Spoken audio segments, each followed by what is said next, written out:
Hi, this module we will talk about authentication.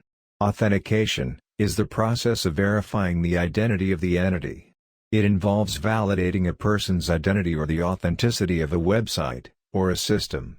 A password is a form of authentication. In many systems, a password is used as the only form of identifying the person as who he is. For example, your desktop. However, the additional security is relying on the fact that only you have physical access to your laptop. You would realize that is not sufficient. Password only is known as a single-factor authentication, or in layman terms, one way to identify the person.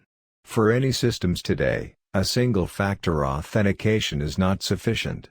It is too weak, and many social engineering methods like phishing works on trying to get the user password.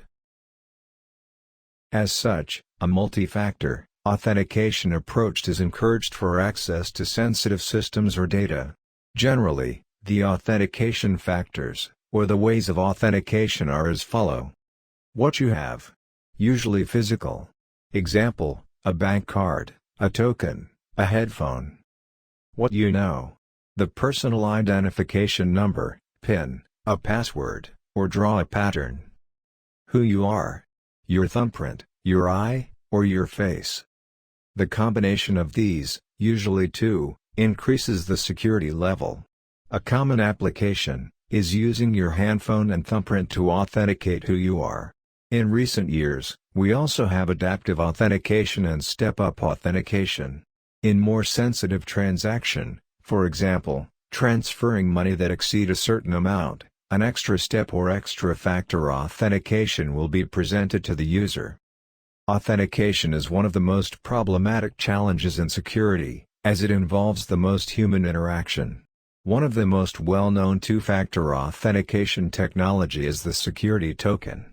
The token, either hardware or software, is assigned to a computer user, and it creates an authentication code every 60 to 120 seconds for the user to input to the system, thereby creating a random password.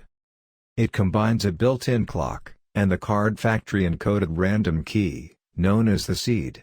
The seed is generated from a master seed, typically through a hash function, and every seed is different for each token. This system has been in use for many years, and is most commonly deployed for enterprise network access for remote users. The most common attacks against authentication methods are man-in-the-middle attack. When an attacker comes in between the user and the service, it will impersonate as the service provider, and send the authentication challenge to the user, thus capturing the authenticated credentials from the user, and present it to the service provider, getting access to the service. Most social engineering hacks aim at tricking the human to conduct the activities themselves, or give up the credentials that only they know. A large number of high-profile attacks are all aimed at stealing human information. These information includes personal identification numbers, mother's maiden name, address, etc. Note that this is information that is difficult to change. This information is usually used as an extra form of identification when service providers are in doubt. This legacy method of verification is part of the reasons why we need privacy protection. In summary, single-factor authentication, multi-factor authentication, adaptive authentication, step-up authentication, security tokens, man-in-the-middle attack.